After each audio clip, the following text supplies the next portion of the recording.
गहरे हरे जंगल में एक नन्हा सा लड़का रहता था जिसका नाम मोगली था। वह इंसान था मगर उसकी परवरिश भेड़ियों ने की थी।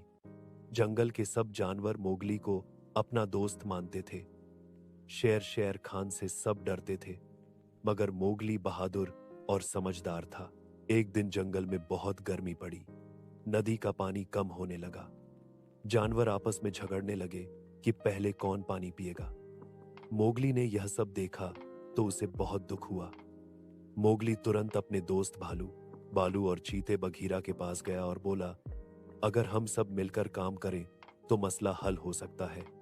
बालू ने हंसते हुए कहा, छोटे इंसान, तुम क्या कर सकते हो? मोगली मुस्कुराया और सब जानवरों को इकट्ठा किया।